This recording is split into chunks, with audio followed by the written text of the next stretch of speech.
Why is the same shenanigan that the Democratic Party pulled on our general elections being pulled internally by our party leadership on our party elections?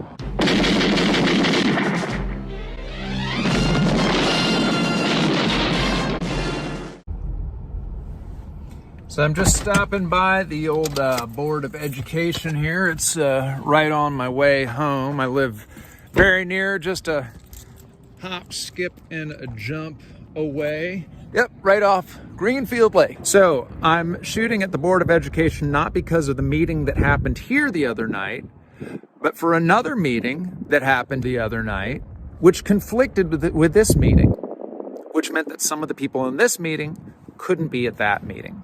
And what I'm talking about, of course, is that there was a last-minute executive committee Zoom meeting called by your county chair, Will Knecht.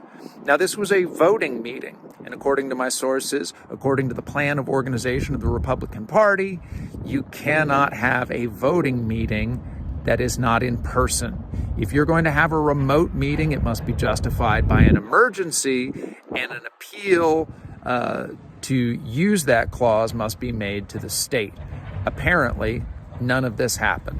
So the meeting itself was in violation, let's put it that way, of the rules of the plan of organization. And on the agenda of the meeting, according to my sources, were two very interesting items. One was to amend past minutes of past executive committee meetings, which potentially could mean destroying the record of what's happened under Will's leadership. Potentially. We don't know how much amending is going on, and we don't know what things that were in the record are being changed. We just don't know. The other item on the agenda was voting on a change to the election procedures for the upcoming vote on the 21st at the county convention.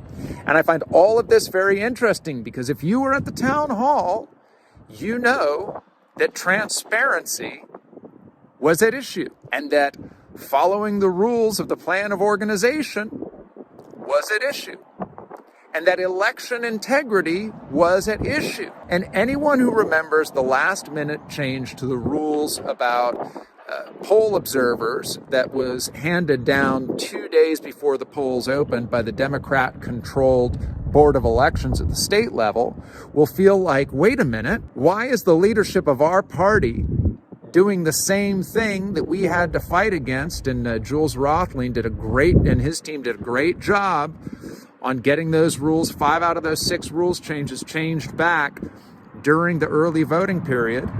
Why is the same shenanigan that the Democratic Party pulled on our general elections being pulled internally by our party leadership on our party elections? And where's Rothlein's team, by the way, on this late rules change that is being voted on in a meeting that is illegitimate based on the plan of organization? Now, I may have a lot of that wrong, but if I do, let me know, look it up yourself, and let's figure it out together. But let's talk about it, because I think everyone deserves a voice. Certainly, the 4 conservative board members who couldn't vote in that meeting because they had a conflict here, which Will clearly knew about, they deserve a voice too. They represent you.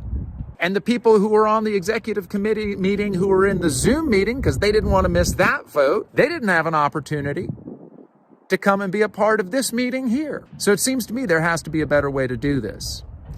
And whatever you think the reason is, you do have to ask yourself, why is this being done? And you do have to keep an eye out when we go into the convention on March 21st for an announcement of rules changes. And you have to think about whether you really want to support a leadership that's going to engage in that kind of behavior.